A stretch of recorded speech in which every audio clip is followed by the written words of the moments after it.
चलिए चाय पर चर्चा की शुरुआत करते हैं और सबसे पहले बात आस्था के 4 धामों की कर लेते हैं। उत्तराखंड के इस महातीर्थ में व्यवस्था अब पटरी पर लौटने लगी है। श्रद्धालुओं की अपार भीड़ के चलते यात्रा की शुरुआत में जो व्यवस्था चरमरा गई थी उसे काफी हद तक अब दुरुस्त कर लिया गया है। जगह जगह पुलिस मुस्तैद है, बैरिकेडिंग लगाकर भीड़ को नियंत्रित किया जा रहा है। और दर्शनों के लिए श्रद्धालुओं के भारी उत्साह को देखते हुए हरिद्वार और ऋषिकेश में ऑफलाइन रजिस्ट्रेशन पे 31 मई तक रोक लगा दी गई है। पहले ये रोक 19 मई तक थी, लेकिन भीड़ को देखते हुए रजिस्ट्रेशन पे रोक आगे बढ़ा दी गई है।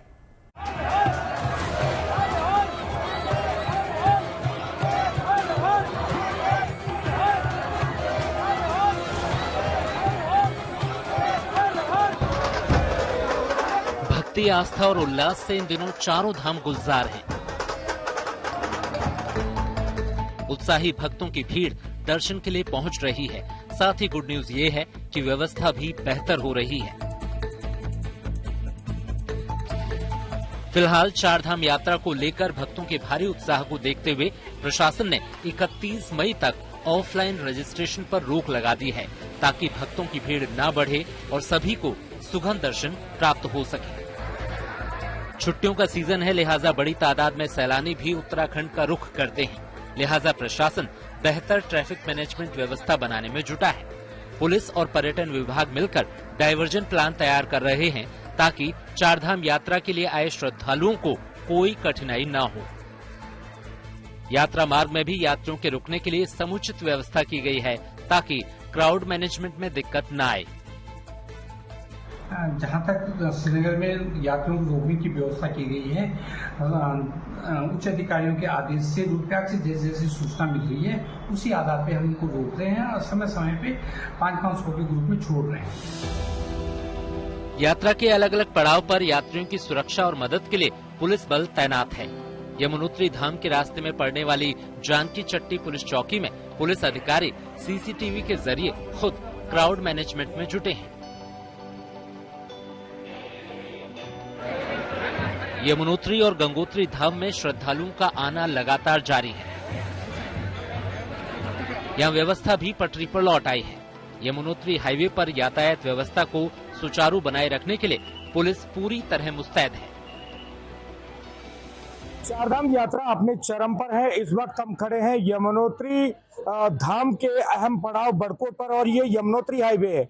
आप देख सकते हैं किस तरीके से पुलिस के द्वारा जो यात्रा वाहन है उनको जरूरी हिदायतें दी जा रही है, साथ में उनकी चेकिंग भी की जा रही है।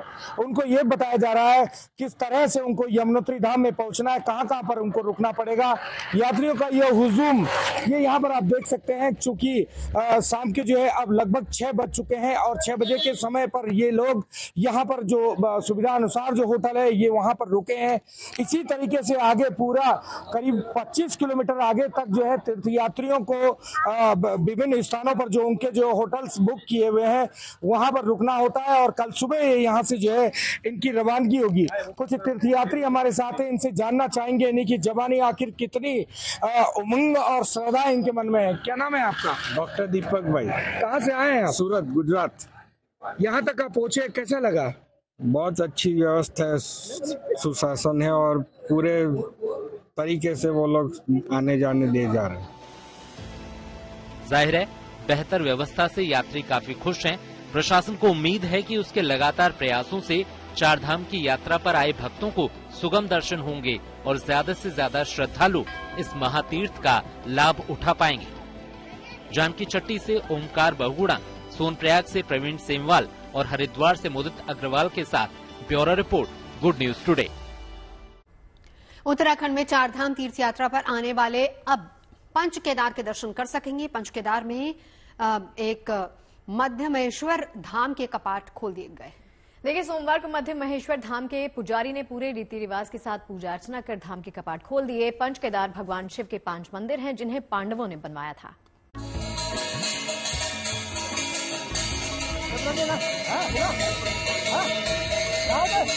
वेद ऋचाओं और मंत्रोच्चार के बीच खुले मध्य महेश्वर के कपाट। सैकड़ों श्रद्धालुओं ने पूजा अर्चना, जलाभिषेक कर की विश्व कल्याण की कामना।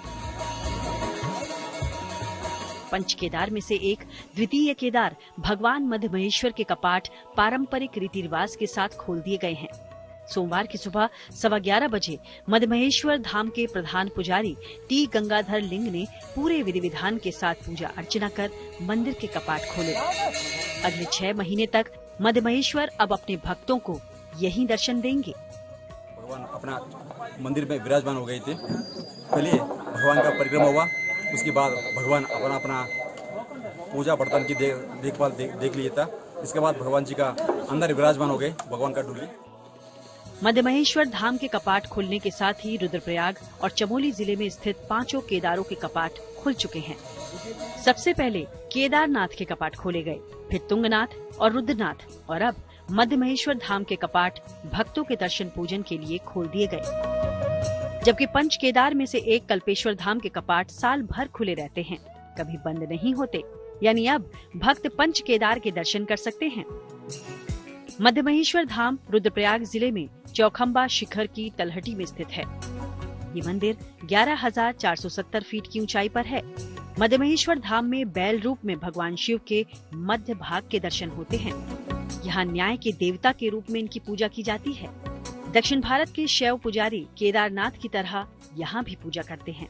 पौराणिक कथा है कि शिव पार्वती ने मधुचंद्र रात्रि यही मनाई थी। केदारनाथ, तुंगनाथ, रुद्रनाथ की तरह ही मध्य महेश्वर धाम के कपाट भी सर्दियों में 6 महीने तक बंद रहते हैं। इस दौरान भगवान मध्य महेश्वर ओंकारेश्वर मंदिर में विराजमान रहते हैं। रुद्रप्रयाग से प्रवीण सेमवाल के साथ bureau report, good news today.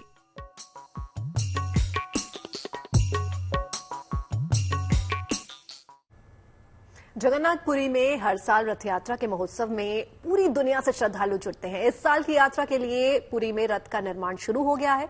भगवान जगन्नाथ का ये रथ और इसके निर्माण की प्रक्रिया भी बेहद खास है।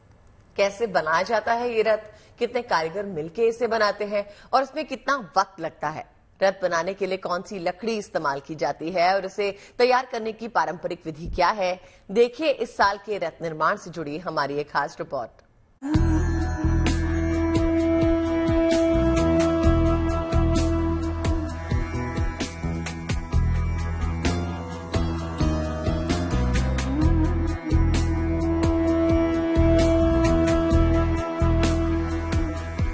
तैयार हो रही है भगवान जगन्नाथ की सवारी। पुरी में दिखने लगा है रथ यात्रा का उल्लास। पुरी में भगवान जगन्नाथ की रथ यात्रा ऐसा उत्सव है जिसका हर हिंदू पूरे साल बेसब्री से इंतजार करता है। ये वो महापर्व है जब पूरे संसार के स्वामी भगवान जगन्नाथ स्वयं रथ पर निकलते हैं। रथ यात्रा में भगवान अपने बड़े भाई बलभद्र और बहन सुभद्रा के साथ विशालकाय रथ पर गुंडीचा मंदिर जाते हैं। रथ यात्रा एक भव्य आयोजन है और इसके साक्षी बनने के लिए पूरी दुनिया से भगवान जगन्नाथ के भक्त पुरी पहुंचते हैं। इस साल 9 दिनों का ये महापर्व 29 जून से शुरू होकर 7 जुलाई तक चलेगा। भगवान के रथ का निर्माण भी एक बेहद जटिल प्रक्रिया है और इसे पूरे विधि विधान के साथ ही बनाया जाता है। रथ का निर्माण अक्षय तृतीया के दिन शुरू हो जाता है। रथ बनाने के लिए आज भी सैकड़ों वर्षों से चला आ रहा पारंपरिक तरीका ही अपनाया जाता है। सबसे पहले मंदिर के पुजारी रथ बनाने वाली लकड़ियों का चुनाव करते हैं। रथ बनाने के लिए नीम और हांसी के पेड़ों की लकड़ियां ही इस्तेमाल की जाती हैं। ये इसको बनाने के लिए कितना दिन लगा है? इसको 42 तुम बनाते तो पहले तुम का काम बनता है, तुम के बाद इसके और लगेगा और पोई लगेगा इसमें। ये कहाँ पे लगता है रथ का? ये रथ का पूरा मझला ऐसा है, चक्का जो बनता है चक्का का मझला ऐसा है, इसमें स्पोक लगेगा जो आप समझते हैं। उसके बाद उसके ऊपर फिर पहिया लगेगा, 4 पहिया लगने से ये पूरा चक्का बनेगा। पुरी के भगवान जगन्नाथ की महिमा अपरंपार है। हिंदू देवी देवताओं की मूर्तियां पत्थरों और धातुओं की बनाई जाती हैं, लेकिन भगवान जगन्नाथ एकलौते देवता हैं जिनकी मूर्ति लकड़ी की बनी होती है। मान्यता है कि इस लकड़ी की मूर्ति में भगवान का दिल आज भी धड़कता है। इस संसार में अवतार लेने के बाद भगवान की लीलाएं भी अलौकिक हैं। वो बीमार भी पड़ते हैं, औषधियों से ठीक होते हैं और पूरे जगत का कल्याण करने के लिए रथ पर निकलते हैं। पुरी हिंदुओं के 4 धाम में से एक है। पुरी की तीर्थ यात्रा जीवन को सफल बनाने का मार्ग खोलती है। रथ यात्रा में शामिल होना अत्यंत शुभ फलदायी होता है। रथ खींचने का मौका मिल जाए तो लोग इसे सौभाग्य समझते हैं। रथ के निर्माण की प्रक्रिया शुरू होने के साथ ही पुरी में रथ यात्रा के महापर्व के रंग दिखने लगे हैं। अब लोगों को उस पल का इंतजार है जब भगवान नए रथ पर सवार होकर अपने भक्तों को आशीर्वाद देने उनके बीच पहुंचेंगे। तो यहाँ 77 लोग अभी मौजूद हैं और ये काम कर रहे हैं और ये काम 58 दिन लगेगा और 58 दिन के बाद ये काम खत्म होगा और फिर जगन्नाथ जी, बलभद्र और सुभद्रा जी इसके ऊपर आएंगे, बैठेंगे और मौसी मां मंदिर जाएंगे और रथ यात्रा फिर होगा। रथ यात्रा होगा और रथ यात्रा में काफी लोग यहाँ फिर भीड़ जमाएंगे और रथ यात्रा देखेंगे। पुरी से अजय कुमार, GNT।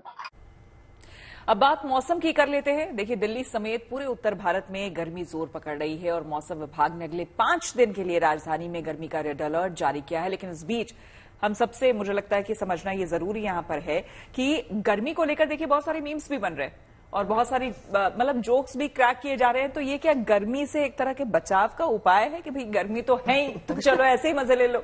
हाँ, बात तो वैसे मुझे लगता है बिल्कुल ठीक है। अगर आप किसी चीज को हंसते हंसते बोलकर टाल दो तो वो आपको महसूस कम होती है। अच्छा, ये पारा ऐसा नहीं है कि इसको हंसते हंसते निकाल देंगे हम, ठीक है? ट्विटर पे लोग जो ट्रोल कर रहे हैं ना गर्मी को लेके, वो कमाल का है। वैसे बहुत चकल्लस हो रही है, कहीं मीम्स बन रहे हैं, कहीं गाने बन रहे हैं, कहीं जोक्स क्रैक हो रहे हैं। देखिए जरा, दिल्ली में लोग गर्मी से तो परेशान है, लेकिन हाँ ये भी बात सही है कि अगर अब हम गर्मी को ठीक तो नहीं कर सकते, इंतजार करना होगा बारिश का, लेकिन उससे पहले अगर मान लीजिए कि हंसते खेलते ये वक्त अगर गुजर जाए तो ज्यादा अच्छा होगा।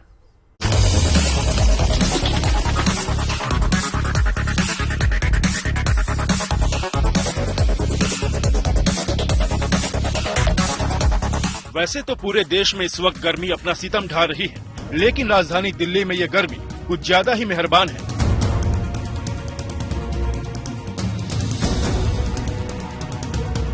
यहाँ सुबह होते ही सूरज देवता तमतमाने लगते हैं और गर्मी से राजधानी वालों का पसीना छूटने लगता है।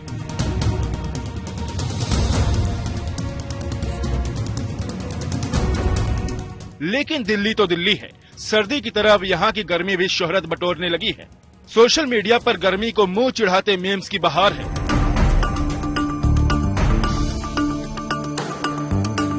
गर्मी से बेहाल लोग सोशल मीडिया पर भड़ास निकाल रहे हैं और मौसम की बेरुखी पर ताना मार रहे हैं। शंकर पंडित नाम के एक यूजर ने तो नया सोलर सिस्टम ही इजाद कर दिया।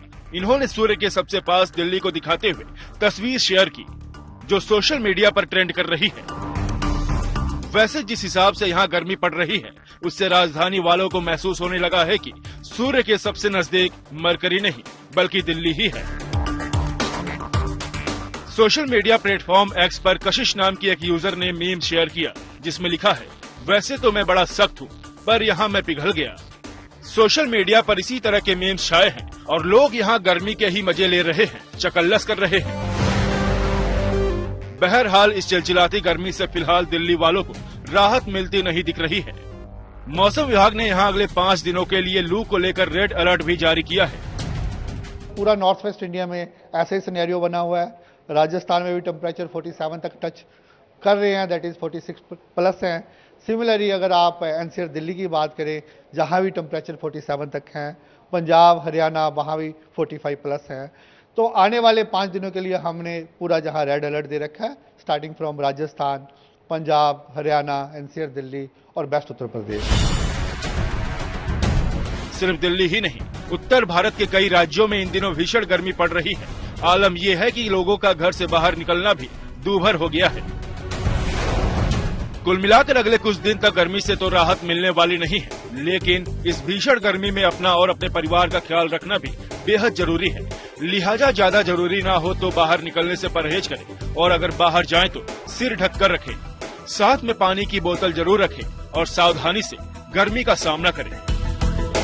दिल्ली से मनीषा लड्ढा के साथ bureau report, good news today. Israel की सैन्य और रणनीतिक ताकत का लोहा दुनिया मानती है, लेकिन उसी इजराइल में इन दिनों भारतीय ड्रोन की डिमांड है।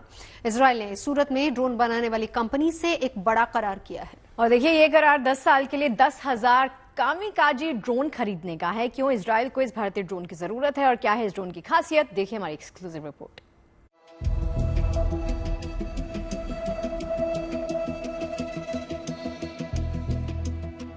हवा में उड़ान भरते ड्रोन ने भारत की युवा शक्ति को नई उड़ान दी है, जिसका सबसे ताजा प्रमाण है तकनीक की दुनिया का शहंशाह इजराइल, जिसने सूरत की कंपनी के साथ 10 साल तक सालाना 1000 ड्रोन खरीदने का करार किया है। यानी 10 साल में कुल 10,000 ड्रोन। कामाकाजी ड्रोन, ये जो आप देखेंगे तो ये जो है बहुत ही महत्वपूर्ण है और इसी ड्रोन को इजराइल की कंपनी भारत से खरीदेगी, आगे सूरत से खरीदेगी। ये जो ड्रोन है इसको विशेष प्रकार से तैयार किया गया है। हम आपको हाथ में लेकर ही बताने की कोशिश कर रहे हैं। जैसे कि इस ड्रोन में आगे देखेंगे तो आप यहाँ पर कैमरा लगा हुआ है, ये देखिए कैमरा लगा हुआ है, और इसके बाद सांकेतिक रूप से यहाँ पर एक मिसाइल दिखाई गई है कि ये किस तरह से युद्ध की परिस्थिति में किस तरह से ये काम कर सकता है। कामिकाजी ड्रोन की सबसे बड़ी खासियत है इसकी रेंज। इस ड्रोन को बनाने वाली कंपनी इनसाइड FPV का दावा है कि इसे दुनिया के एक कोने में बैठकर दूसरे कोने में ऑपरेट किया जा सकता है। इसकी यही खासियत इसे जंग के मैदान का बेहद खतरनाक हथियार बनाती है। तो इसका मेन USP यही है कि आप यहाँ से बैठकर ही इजराइल में आप ड्रोन कंट्रोल कर सकते हो और यहाँ से आप इजीली आपको जो भी बम्बार्डमेंट करना है right at that particular moment, तो वो आप इजीली कर सकते हो सिर्फ यहाँ बैठे बैठे। दावा है कि कामिकाजी ड्रोन 3 घंटे तक हवा में उड़ान भर सकता है। इस ड्रोन का वजन महज 500 ग्राम है, लेकिन ये ड्रोन 2.5 किलो वजन तक के हथियार ले जाने में सक्षम है। 200 से 250 किलोमीटर प्रति घंटा की स्पीड से उड़ान भर सकता है और पलक झपकते ही टारगेट पर अटैक भी कर सकता है। तो सबसे पहले इस टाइप के ड्रोन्स हमने अभी यूक्रेन रशिया वॉर में देखे थे। इनको कामिकाजे ड्रोन्स बोला जाता है। इसमें कैसा होता है, ये जो ड्रोन्स है ये सेल्फ डिस्ट्रक्शन ड्रोन्स है कि आप इसमें कोई भी टाइप का वेपन्स या एम्यूनेशन भर के ये ड्रोन का टारगेट फिक्स कर दिया जाता है। वहाँ पे टारगेट में जाके ये ड्रोन वहाँ पे ब्लास्ट हो जाता है। चलिए अब आपको बताते हैं कामिकाजी ड्रोन कैसे काम करता है, कैसे इसे सूरत में बैठकर इजराइल में ऑपरेट करने का दावा किया जा रहा है। इसे गॉगल्स के जरिए ऑपरेट किया जा सकता है, जिसे कंपनी ने FPV गॉगल का नाम दिया है। इसके अलावा कामिकाजी ड्रोन को मोबाइल ऐप के जरिए भी कहीं से भी कंट्रोल किया जा सकता है। कामिकाजी ड्रोन के साथ साथ कंपनी ने जासूसी के लिए एक सबसे छोटा ड्रोन भी बनाया है, जिसे एडविक रेकी नाम दिया गया है। इसके अलावा कंपनी ने कृषि ड्रोन भी बनाए हैं, जिसका इस्तेमाल खेतों में दवा छिड़काव के लिए किया जाता है। इस कंपनी के बनाए ड्रोन की मुरीद न सिर्फ इजरायली सेना हुई, बल्कि भारतीय सेना भी प्रभावित है। दावा है कि भारतीय सेना के साथ भी ड्रोन को लेकर बातचीत चल रही है। सूरत के इन युवाओं को भारतीय सेना ने अवार्ड देकर सम्मानित भी किया है। सूरत से ब्रिजेश दोषी के साथ bureau report, good news today.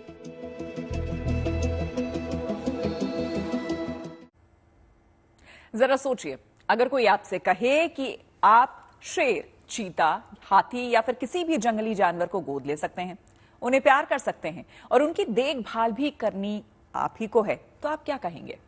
ठीक ऐसे ही एक पहल दिल्ली चिड़ियाघर ने की है। इसके तहत अब लोग चिड़ियाघर के जानवरों को गोद ले सकेंगे। वो उनके खाने पीने का खर्च उठा सकते हैं, साथ ही साथ जानवरों के लिए वो बेहतर व्यवस्था भी करवा सकते हैं।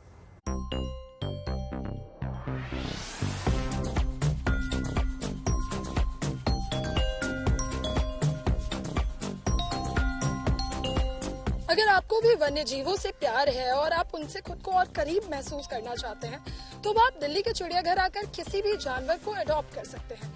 1 हफ्ते या 15 दिन तक के लिए वो जानवर आपका हो जाएगा। हालांकि आप उसे अपने घर नहीं ले जा सकते, लेकिन आप उनके करीब पहुंच सकते हैं। दरअसल दिल्ली चिड़ियाघर का एक खास प्लान है कि लोग अब जानवरों को अडॉप्ट करें। हालांकि 2022 यानी वाइल्ड लाइफ वीक में इसकी शुरुआत हुई थी, लेकिन लोगों को बहुत ज्यादा इसके बारे में पता नहीं था। तब लोग जानवरों को साल भर के लिए अडॉप्ट कर सकते थे और हर कोई इस प्रक्रिया के बारे में जानता नहीं था। इसको लेकर दिल्ली जू ने अब और तैयारी की है। अब लोग 7 दिन 15 दिन के लिए भी जानवरों को अडॉप्ट कर सकते हैं। अगर मैं आपको एक बोर्ड दिखाऊं इस तरह का, तो यहाँ आप देख रहे होंगे इस पर साफ तौर से लिखा हुआ है thanks to Richa Goyal for adopting Indian star tortoise. कब से ये पीरियड शुरू हुआ है और कब खत्म होगा उसकी भी एक तारीख लिखी हुई है। हालांकि अडॉप्शन साल भर का है, लेकिन अब लोग 7 से 15 दिनों के लिए भी किसी जानवर को अडॉप्ट कर सकते हैं। ये प्रक्रिया भी बेहद सरल है। आपको कुछ नहीं करना है, दिल्ली जू की वेबसाइट पे जाना है, वहाँ आप किस जानवर को अडॉप्ट करना चाहते हैं, किसी पक्षी को, रेप्टाइल को, आपको बस वो फॉर्म फिल करना है और बस उनके खाने की फीस देनी है। कोई अतिरिक्त फीस भी नहीं देनी है। आपका जो ये बिल होगा उसका जीएसटी के साथ आपको एक पर्ची भी दिया जाएगा।